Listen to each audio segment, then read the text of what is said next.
The marketplace on Kepler Station buzzed with activity from 100 different species. Merchants hawked their wares in languages that required everything from vocal cords to specialized gas bladders. The air itself had been carefully calibrated to support the maximum number of life forms, resulting in a slightly metallic taste that most beings learned to ignore. Zara pressed herself against the wall of a narrow alley between two vendor stalls. Her violet skin had taken on a sickly gray pallor, and the bioluminescent patches along her arms flickered weakly. She clutched her side where green blood seeped through her fingers. The wound wasn't fatal yet, but it would be soon if she didn't find help. The problem was that nobody cared. She'd already tried calling out to passing aliens. The Vraxians had hurried past, their four eyes deliberately avoiding contact. A group of sentinel guards had actually laughed when they saw her species marking. Everyone knew what her kind was worth in this part of the galaxy. Nothing. Her people, the Luminari, were considered one of the lowest castes in the Galactic Alliance. They had no military power, no economic influence, and no political allies. They survived by taking whatever jobs other species wouldn't do, living in the forgotten corners of space stations and colonies. Another wave of pain shot through her body. The knife wound was deeper than she'd thought. Her attacker had been thorough, making sure to twist the blade before running off with her identification chips and the few credits she'd saved from 6 months of cleaning reactor cores. She tried to stand, but her legs buckled. The alley spun around her as she collapsed back against the grimy wall. Through blurring vision, she watched more aliens pass by the alley entrance. None even glanced her way. This was how she would die, alone, robbed, and ignored in a filthy alley while the universe continued on without caring. She'd never see her younger siblings again, never fulfill her promise to her mother to send money home, never prove that a Luminari could be more than just disposable labor. With the last of her strength, Zara screamed. It wasn't words in any particular language, just a raw sound of desperation that echoed off the metal walls. Several aliens at the alley entrance actually stepped back, annoyed by the noise. She saw one Krellian merchant gesture to his companion, probably complaining about the dying vagrant disturbing his business. Then something unexpected happened. A figure stopped at the alley entrance. Through her fading vision, Zara couldn't make out many details, but she noticed the being was smaller than most of the aliens in the marketplace. It had only 2 arms, 2 legs, and seemed to lack any natural armor or weapons. The figure hesitated for just a moment before rushing into the alley. As it got closer, Zara's breath caught in her throat. She'd heard stories about this species, but had never seen one in person. Humans were relatively new to the Galactic Alliance, having only achieved faster-than-light travel within the last 50 years. The human dropped to his knees beside her, and Zara got her first clear look at him. Dark skin, short black hair, and brown eyes that held something she hadn't seen from any other species today. Genuine concern.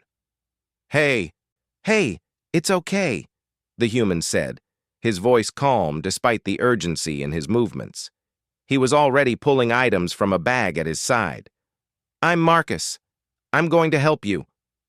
Zara tried to speak but only managed a weak cough that brought up green blood. Marcus didn't flinch or pull back like others might have at the sight of alien blood. Instead, he gently moved her hand away from the wound to assess the damage. "That's deep, but I can stabilize it," he said, pulling out what looked like a modified human medical kit. "This might sting a bit." He sprayed something over the wound that made Zara gasp. It burned for a moment before a numbing coolness spread through her side. She watched in amazement as he worked with practiced efficiency, cleaning the wound and applying some kind of gel that immediately began to slow the bleeding. "Why?" she managed to whisper, the word coming out in galactic standard. Marcus looked up from his work, meeting her eyes. "Because you needed help," he said simply, as if that explained everything. Zara had lived in a universe where every action had a price, where species only helped their own kind or those who could offer something in return. The human's response made no sense to her pain-addled mind. "I'm Luminari," she said, as if he might not have noticed the obvious markers of her species. The violet skin, the bioluminescent patches, the distinctive ridge pattern along her temples. "I can see that," Marcus replied, now wrapping the wound with some kind of advanced bandage. "So?" "We're nothing, worthless.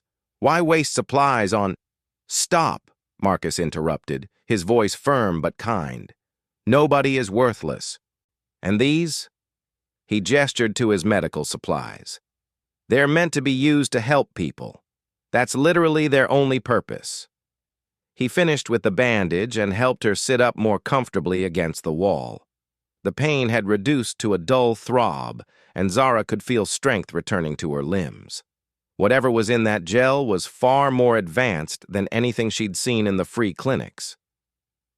"There's a human medical center about 3 blocks from here," Marcus said, pulling out a small device and checking something on its screen.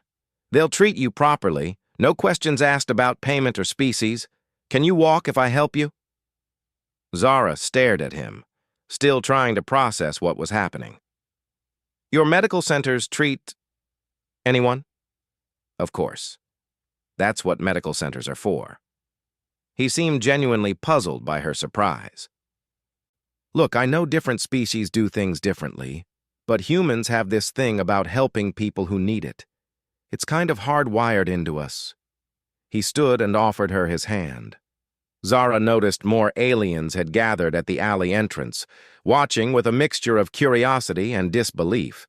She heard someone mutter about those strange humans in Vraxian. Taking Marcus's hand, she let him pull her to her feet. Her legs were shaky but held. He immediately moved to her uninjured side, letting her lean on him for support. "The ones who did this," she said quietly. "They took everything. I can't pay." "I told you, no payment needed," Marcus said. "Though if you want, once you're healed up, you could tell me who did this. The human security force has been trying to crack down on these alley robberies." As they slowly made their way out of the alley, Zara became aware of the stares they were attracting. A human helping a luminari. It was unheard of. Some aliens looked disgusted, others merely confused. A few seemed to be re-evaluating something, though Zara couldn't guess what. "You're going to get a reputation," she warned him. "Helping my kind? It won't make you popular." Marcus shrugged, the movement jostling her slightly. "I've got a reputation already, the human who wastes medical supplies on lost causes. But here's the thing, I haven't found a lost cause yet." They passed a group of Krellian merchants who made exaggerated sounds of disgust. Marcus completely ignored them, keeping his pace steady and careful to not aggravate her injury. "What do you do?"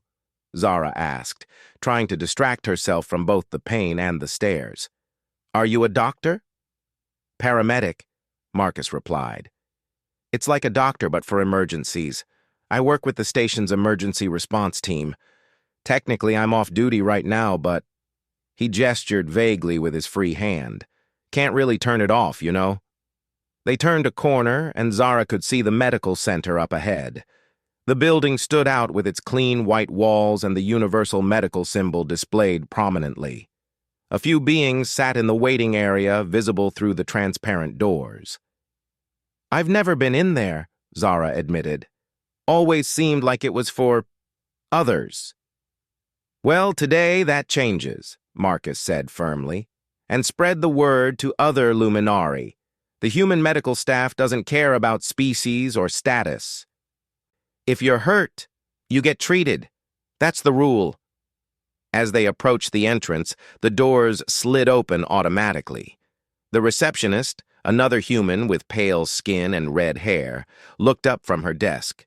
Her eyes widened slightly, seeing Zara's condition, but she was already moving, grabbing a wheelchair from nearby. "Emergency?" she asked Marcus. "Stabilized knife wound, left lateral abdomen. Marcus reported professionally. Already applied coagulant gel and pressure bandage. Victim lost some blood, but vitals seem steady. The receptionist nodded, helping Zara into the wheelchair with practiced care. I'll get Dr. Patel immediately. Treatment room 3 is open. As the receptionist wheeled her away, Zara looked back at Marcus. He was washing the green blood off his hands at a sanitization station. Looking like this was just another day for him. Wait, Zara called out. I don't even know your full name. He looked up and smiled. Marcus Chen. And you? Zara Lintal. Well, Zara Lintal, you're in good hands now. I'll check on you later if that's okay. I want to make sure you're healing properly. Zara nodded, still overwhelmed by everything that had happened. As the receptionist wheeled her deeper into the medical center, she caught sight of her reflection in a polished wall panel. The gray pallor was already fading from her skin, and her bioluminescent patches were beginning to glow steadily again. For the first time in her life, someone had seen her, really seen her, as a person worth saving, not as a luminary, not as cheap labor, not as a lesser being, but simply as someone who needed help. The treatment room was clean and well-equipped. A human doctor with brown skin and kind eyes was already waiting, pulling on medical gloves. Hello, I'm Dr. Patel. Let's get you properly sorted out, shall we? As the doctor began examining her wound, Zara found herself thinking about Marcus's words. Humans had only been part of the galactic community for 50 years, barely any time at all by most species standards. Yet they seemed to have brought something with them that the older, more established species had lost, or perhaps never had. The doctor worked with the same careful efficiency Marcus had shown, treating her with a dignity she'd never experienced in a medical setting before. He explained each step, asked about her pain levels, and made sure she was comfortable. Marcus did good work with the initial treatment, Dr. Patel said. You're lucky he found you when he did. Lucky? Zara had never felt lucky in her life, but maybe that was changing. As the doctor cleaned and properly dressed her wound, she made a decision. When she was healed, she would find a way to repay this kindness, not because it was expected or required, but because these humans had shown her something she'd almost stopped believing in. They'd shown her that in a universe full of beings who looked past suffering, there were still those who would stop and help. And if a species as young as humanity could hold on to that principle while navigating the complexities of galactic civilization, then maybe there was hope for the rest of them too. The medicine the doctor gave her was already making her drowsy. But one thought kept circling in her mind as she drifted off to sleep in the clean, safe medical bed. The alien girl had screamed for help, and only a human came. But that one human had been enough. 3 days had passed since Marcus Chen saved Zara's life in that grimy alley. She sat on the edge of the medical bed, running her fingers over the neat line of healing tissue where the knife had pierced her side. The human medical technology was remarkable. What should have taken weeks to heal was already just a faint mark.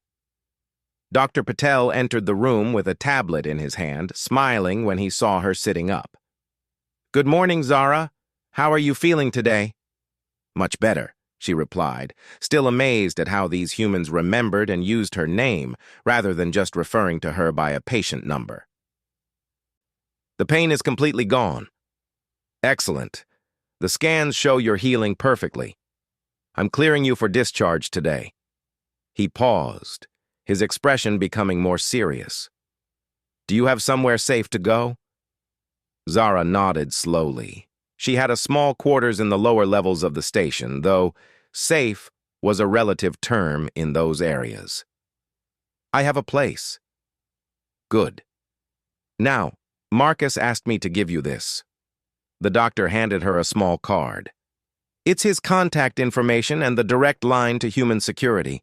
He wanted to make sure you could reach help if you need it. She took the card, staring at the simple printed information. In her culture, Giving someone your personal contact was a sign of deep trust, usually reserved for family or bond mates. He really wants me to contact him? Marcus is like that, Dr. Patel said with a knowing smile. He follows up with everyone he helps. Speaking of which, he's actually in the waiting area. He comes by every day during his lunch break to check on patients. Zara's bioluminescent patches flickered with surprise. He's here? Would you like to see him? I can send him in before you leave. She nodded, clutching the contact card tightly. Dr. Patel left, and a moment later, Marcus appeared in the doorway. He was wearing what looked like his work uniform, a dark blue jumpsuit with various medical equipment attached to the belt. "Hey," he said, his face lighting up when he saw her. "You look 100 times better than when I found you. How do you feel?" "Alive," Zara said simply. "Thanks to you." Marcus waved off the gratitude as he pulled up a chair. "Thanks to Dr. Patel and his team. I just did the first aid." "You did more than that." She met his eyes, trying to convey the depth of what his actions meant. "No one has ever... my own kind would help, but others? Never." His expression grew thoughtful. "Can I ask you something? Why were you alone in that marketplace? I've noticed Luminari usually travel in groups for safety." Zara looked down at her hands. "I work in the reactor maintenance sector. My shift ends when most others are starting. That day I'd just gotten paid and needed to send money home to my family. The credit transfer stations in the Luminary quarter charge huge fees, so I went to the main marketplace instead." "And someone knew your schedule," Marcus said, understanding dawning in his eyes. "This wasn't random." She nodded. "I think so.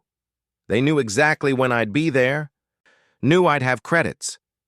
Her patches dimmed with the memory. "They said something about Luminari learning to stay where we belong." Marcus's jaw tightened. "Did you report it to security?" "Human security, you mean?" I didn't think they'd care. Station security certainly doesn't." "They care," Marcus said firmly. "In fact, that's part of why I wanted to talk to you. There have been several similar attacks recently, all targeting what some species consider lower caste aliens. Human security thinks it's organized, maybe even sanctioned by someone with authority." Zara felt a chill run through her. "You mean someone in station leadership?" "We don't know yet, but Chief Reynolds, she runs human security. She's been pushing for a full investigation. The problem is, most victims won't come forward.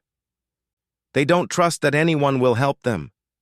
"Because no one ever has," Zara said quietly. "Until now." Marcus leaned forward. "Look, I know this is a big ask, but would you be willing to tell Chief Reynolds what happened? Your testimony could help stop this before someone else gets hurt." Zara hesitated. Speaking up could make her a target again. In her experience, making waves only led to more trouble for her kind. But then she thought about Marcus rushing into that alley, about Dr. Patel's kindness, about 3 days of being treated like she mattered. "Yes," she said finally. "I'll talk to her." Marcus's smile was brilliant. "Thank you. I know that's not easy." He stood up, then paused. "Actually, are you free now? Reynolds is in her office, and I could walk you over if you want." "No pressure, though." "Now?" Zara's patches flickered nervously. "Only if you're comfortable, but sometimes it's easier to do things before you have time to talk yourself out of them." He had a point, and somehow, the idea of walking through the station with Marcus beside her made the prospect less frightening. "Okay, let's go." As they left the medical center, Zara noticed the looks they drew were different from before. Some aliens still seemed puzzled by the pair, but others watched with what looked like curiosity or even approval. Word had apparently spread about the human who'd saved a Luminari. The Human Security Office was located in a section of the station Zara had never visited. The corridors here were cleaner, brighter, and she saw more humans than in other areas. What struck her most was how the humans moved through the space, confident but not aggressive, alert but not paranoid. Humans stick together, she observed. We do, Marcus agreed, but not exclusively. You'll see. The security office doors opened to reveal a bustling space filled with beings of various species. Zara's eyes widened, seeing a Vraxian working at a console next to a human, a Krellian in a security uniform discussing something with another human officer. It was integration she'd never seen elsewhere on the station. A human woman with short gray hair and sharp blue eyes approached them. She carried herself with an authority that had nothing to do with size or strength and everything to do with confidence. "Marcus," she greeted warmly, then turned to Zara. "You must be Zara Lintal. I'm Chief Reynolds. Thank you for coming." "You know my name?" "Marcus told me about you," Reynolds said. "He also said you might have information about the market attacks. Would you be willing to share what happened?" Zara found herself nodding. There was something about Reynolds that inspired trust, perhaps the way she looked directly at Zara without any trace of the dismissal or disgust she usually saw from authority figures. Reynolds led them to a private office, gesturing for them to sit. Marcus started to leave, but Zara caught his sleeve. "Stay, please." He looked at Reynolds, who nodded. "Of course." For the next hour, Zara told them everything. The attack, the words spoken, her suspicions about being targeted. Reynolds asked careful questions, never pushing too hard, but drawing out details Zara hadn't even realized she'd noticed. A security officer took notes, treating her testimony with the same seriousness they'd give to any victim. "You mentioned they said Luminari should stay where they belong," Reynolds said thoughtfully. "That's almost identical to what was said in 2 other attacks. This confirms a pattern." "What will happen now?" Zara asked. "We investigate, and we increase patrols in areas where vulnerable populations work and travel." Reynolds leaned back in her chair. "But I want to propose something else. We've been developing a community safety program, teaching self-defense, situational awareness, emergency communication. Would your people be interested?" Zara's patches brightened with surprise. "You'd teach Luminari to defend ourselves?" "Why wouldn't we?" Reynolds seemed genuinely puzzled by the question. "Everyone has the right to be safe. The classes would be free, held in community centers in various sectors, including yours." Yes, they would be interested." Zara could hardly believe what she was hearing. "But why do humans care so much? You could just protect your own and be safe." Reynolds exchanged a look with Marcus before answering. "Because that's not really safety, is it? If some people can be hurt without consequence, then the whole system is broken. Today it's the Luminari. Tomorrow it could be anyone. Real security means everyone is protected." As they prepared to leave, Reynolds handed Zara a communicator. "This links directly to our emergency response. If you see anything suspicious or feel threatened, use it. Response time to your sector is under 5 minutes. Outside the office, Zara stood in the bright corridor trying to process everything that had happened. In the span of days, her entire worldview had shifted. These humans weren't just helping her. They were actively working to change the system that had allowed her to be hurt in the first place. "You okay?" Marcus asked gently. "I'm not used to this," she admitted. "Being treated like I matter." "Get used to it," he said with a smile. "Things are changing on this station. Slowly, maybe, but they are changing." As they walked back through the station, Zara noticed something else different. A young Luminari maintenance worker was cleaning nearby, and when he saw her walking with Marcus, his patches brightened with interest.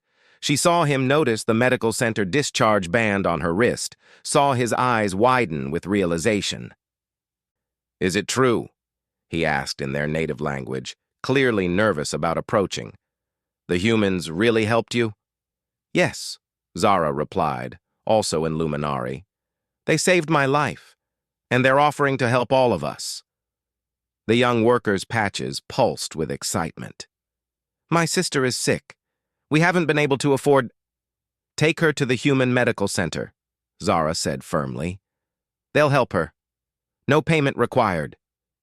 As the worker hurried off, Marcus watched with interest. "What was that about?" "I told him about the medical center. His sister needs help." She looked up at him. "Is that okay?" "I don't want to overwhelm your facilities." "That's exactly what they're for," Marcus assured her. "Though I have a feeling we're going to be pretty busy for a while as word spreads." They reached the transport hub that would take Zara back to her sector. As she prepared to leave, Marcus held out something else, a small package. "What's this?" "Protein supplements and healing accelerators," he explained. "Just to make sure you recover fully. And there's a meal voucher for the human cantina. The food's pretty good and they serve everyone." Zara clutched the package, her patches glowing with an emotion she couldn't quite name. "Why are you so kind?" Marcus shrugged, looking almost embarrassed. "My grandmother used to say that kindness is like a light in the dark. One candle might seem small, but it can light another and another until the whole room is bright." "Maybe that sounds silly." "No," Zara said softly. "It doesn't sound silly at all." As her transport arrived, she made a decision. "Marcus, I want to help. With the safety programs, with encouraging others to seek help, whatever you need. I want to be part of this change." His face lit up. "Really? That would be amazing. Reynolds will be thrilled. She's been hoping to find Luminari community leaders to help coordinate everything." "I'm not a leader," Zara protested. "You are now," he said simply. "The young one who just ran off to help his sister? That happened because you spoke up. That's leadership." The transport doors opened, and Zara stepped inside. As it pulled away, she watched Marcus through the window until he was out of sight. Her side still ached slightly, a reminder of how close she'd come to dying alone and unmourned. But she was alive. And more than that, she was part of something now. The humans had brought more than just medical technology and security protocols to the station. They'd brought a radical idea that everyone deserved help, protection, dignity. As the transport carried her back to her sector, Zara began planning. She would gather the other Luminari, tell them about the medical center, the security program, the changing attitudes. Some wouldn't believe her at first. Others would be too frightened to hope. But she would tell them anyway. She would be the light that lit other candles, as Marcus's grandmother had said. Because now she knew the truth. The universe could be cruel and indifferent, but it didn't have to be. Not when there were beings willing to answer a stranger's scream for help. The transport passed through the lower levels, and Zara saw the familiar dim corridors of her home sector. But they didn't look quite as hopeless as before. Change was coming, one act of kindness at a time, and it had all started when a human named Marcus Chen heard someone scream and decided to care. 6 months had transformed Kepler Station in ways no one could have predicted. Zara stood before a packed community center in the Luminari Quarter, her bioluminescent patches glowing steadily as she addressed the crowd. The audience wasn't just Luminari anymore. Thraxians, Caloans, and even a few Varaxians sat among her people, all united by a common purpose. "Tonight marks our 20th community safety training session," she announced, her voice carrying clearly through the room. "But more importantly, it marks 6 months since humans showed us that we don't have to accept being victims." The crowd murmured agreement, patches of light flickering among the Luminari like stars. At the back of the room, Marcus Chen watched with quiet pride. He wasn't alone. Chief Reynolds stood beside him, along with several other human security officers and medical personnel who'd become regular fixtures in the lower-level communities. After the session, where humans demonstrated self-defense techniques adapted for various alien physiologies, Zara found herself in the center's small office with Marcus, Reynolds, and several community leaders from different species. "The attack numbers have dropped by 70%, Reynolds reported, consulting her tablet. "And reporting has increased by over 200%. People are finally trusting that we'll actually help." "It's more than that," said Velkar, a Thraxian who'd become one of Zara's closest allies in the community organization efforts. "You've shown us we can help ourselves too. That we don't have to simply endure." Marcus leaned against the desk, his casual posture belying the seriousness of the discussion. "We've made great progress, but we're about to face our biggest challenge yet." Zara's patches dimmed slightly. She'd been expecting this. "The council meeting?" "Tomorrow," Reynolds confirmed. "The station council is finally going to address our formal petition for equal protection laws and integrated security forces. We know at least 3 council members are strongly opposed." "Councillor Krex has been particularly vocal," Velkar added. "He says humans are overstepping, trying to impose their values on established galactic civilization." "Let me guess," Marcus said dryly.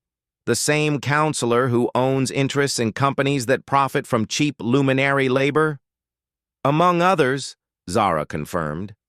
She'd done her research over the past months, following the credit trails and political connections. The picture that emerged was ugly but not surprising. Powerful interests had a stake in maintaining the current hierarchy. "So what's our plan?" asked Din Mare, a young Kellowan who'd started attending meetings after his brother was attacked. "How do we convince them?"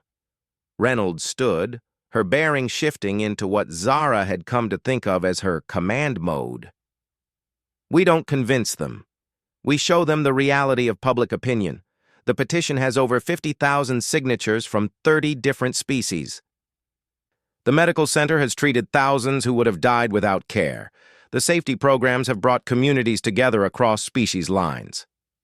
And," Marcus added with a slight smile, "we have some unexpected allies.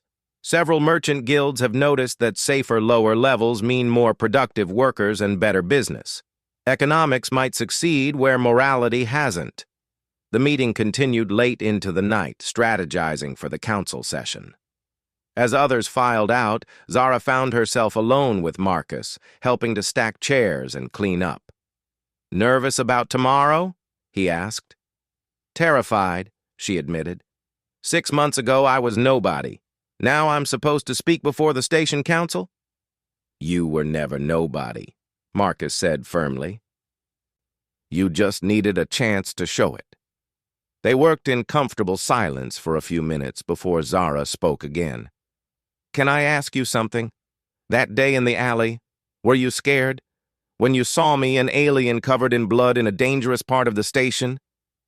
Marcus paused in his chair stacking. "Honestly? Yeah, a little. Not of you, but of the situation. I knew it could be dangerous, that whoever hurt you might still be around." "But you helped anyway." "Of course." He resumed working, his tone matter of fact. "Fear is just information. It tells you to be careful, not to stop caring." The next morning, the council chambers were packed beyond capacity. Beings of every species crowded the viewing galleries, and overflow crowds watched on screens set up outside. Zara had never seen such a diverse gathering on the station. The council members sat in their elevated positions looking down at the petitioners. Councillor Krex, a massive Vraxian with scales that shifted from gold to bronze, dominated the center position, his 4 eyes focused on the human delegation with barely concealed disdain.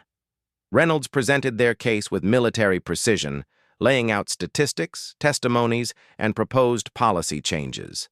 When she finished, Krex leaned forward. "This is all very touching," he rumbled, his voice dripping condescension. "But you humans have been part of galactic civilization for barely a heartbeat. You don't understand the delicate balance that keeps our society functioning. Some species are simply better suited to certain roles. You mean some species are easier to exploit? Reynolds shot back. I mean, Krex continued, ignoring the interruption, that disrupting established order leads to chaos. Your bleeding heart policies will bankrupt the station and create more problems than they solve. Then perhaps, a clear voice rang out from the petitioners section, you should hear from someone who's lived your established order. Zara stepped forward, her patches glowing brighter than they ever had. She felt the weight of thousands of eyes on her, but also the support of the crowd behind her. Counselor Krex, she began, her voice steady despite her nerves. 6 months ago, I was dying in an alley. I had been robbed, stabbed, and left to bleed out. Members of your species walked past me. Krellians laughed. Station security ignored my screams. She paused, letting the words sink in. Only a human stopped. Only a human saw a person in need, rather than a disposable luminary. That human's action started a chain reaction that brings us here today. One sentimental act, Krex began, but Zara cut him off. Not one act, thousands. Humans treating injuries regardless of species or payment. Humans teaching us to defend ourselves. Humans standing beside us as equals. And look what's happened. Crime is down, productivity is up. Communities that never spoke are working together. She gestured to the packed galleries. This isn't chaos, counselor. This is what happens when people are given hope. Pretty words, another counselor, a Krellian named Voss, interjected. But who pays for all this medical care? These security programs? Resources are finite. Before Reynolds could respond, voices began calling out from the crowd.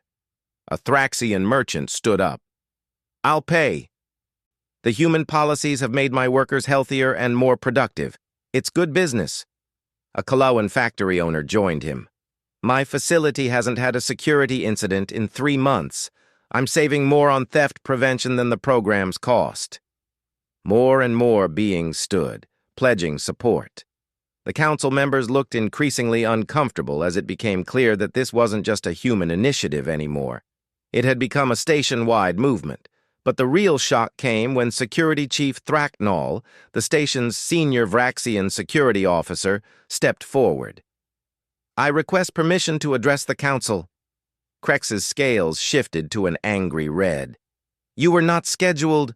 Nevertheless, I will speak. Thraknall's tone brooked no argument. For 40 years, I have served station security. For 40 years, I have watched the strong prey on the weak while we looked away. The humans have shown us a better path. He turned to face the galleries. Effective immediately, station security will be adopting human protocols. We will protect all residents equally. We will investigate all crimes regardless of the victim's species or status. Any officer who refuses will be dismissed.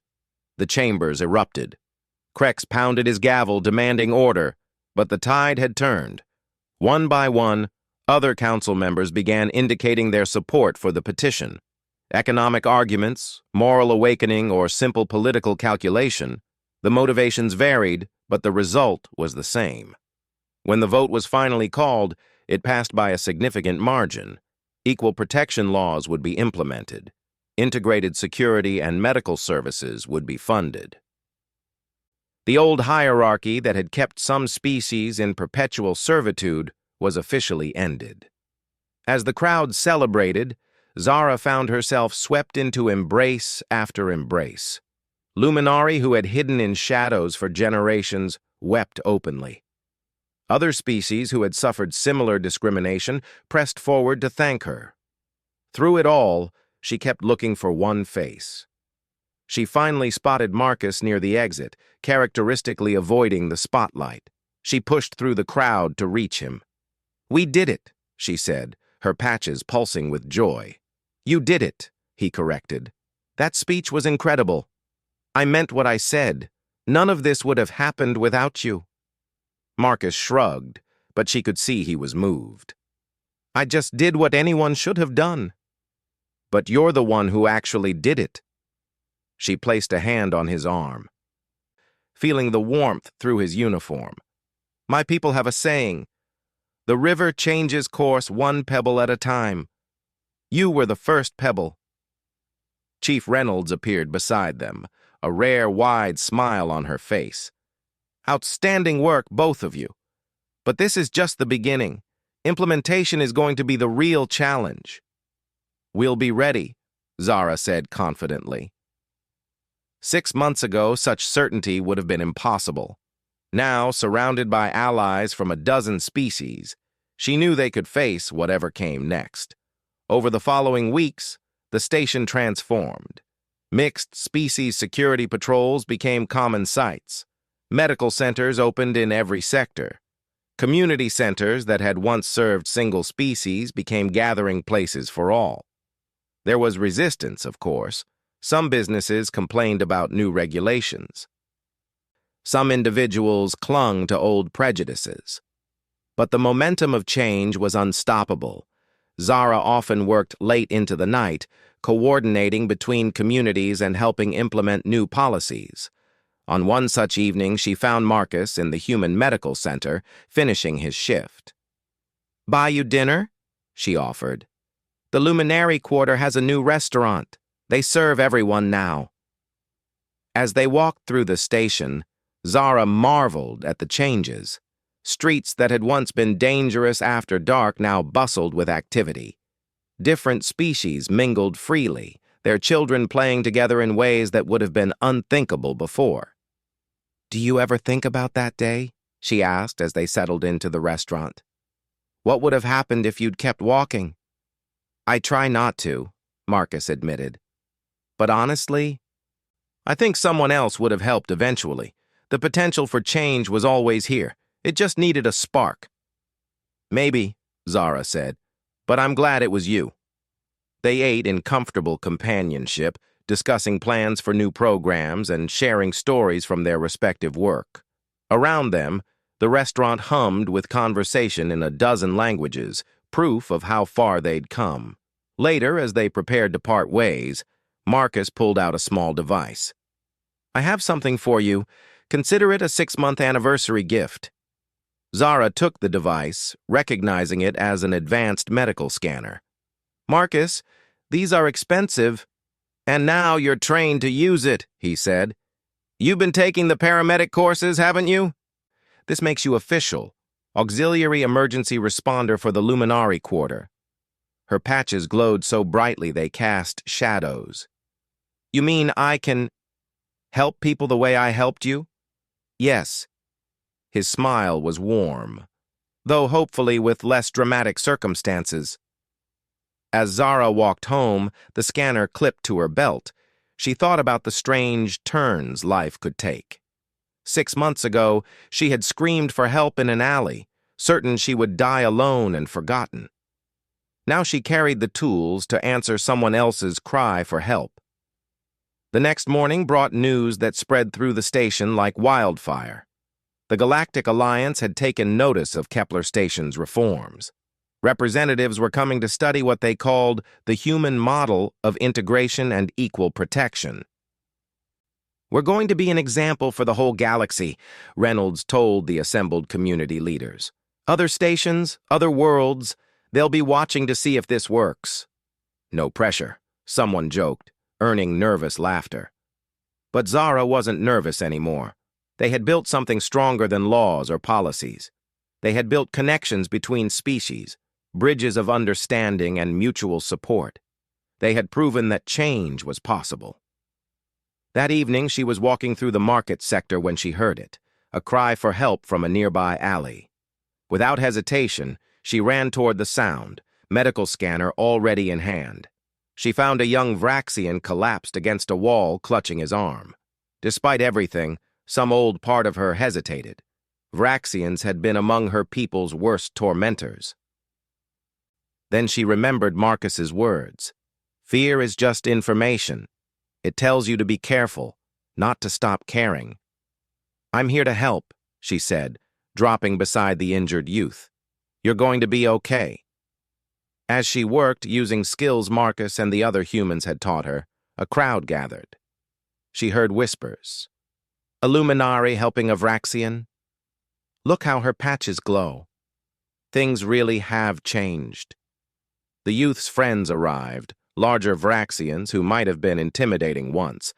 Now they watched with grateful eyes as she stabilized their companion's broken arm. "Thank you," one said gruffly. We misjudged your people." "We all misjudged each other," Zara replied, helping the injured youth to his feet. "But we're learning better." As medical services arrived to take over, Zara noticed a familiar figure at the edge of the crowd. Marcus gave her a small nod and a proud smile before disappearing into the evening traffic. Walking home, Zara reflected on how far they'd all come. The station still had problems, inequalities that would take years to fully address. But the fundamental shift had occurred. Where once species had been locked in rigid hierarchies, now they were beginning to see each other as people deserving of dignity and help. All because a human had answered a stranger's scream. All because Marcus Chen had remembered that compassion didn't require understanding someone's language or recognizing their species. It only required recognizing their need.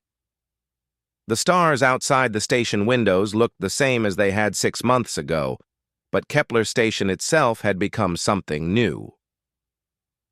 It was no longer just a waypoint for traders and travelers. It had become a beacon, showing the galaxy that change was possible, that the strong could choose to protect rather than exploit the weak, that different species could build something better together.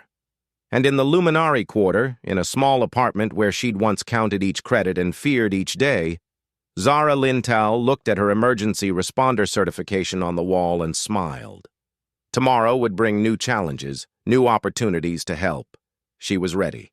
After all, she had learned from the best, the humans who had shown an entire station, that when someone screams for help, the only question that matters is how quickly you can reach them.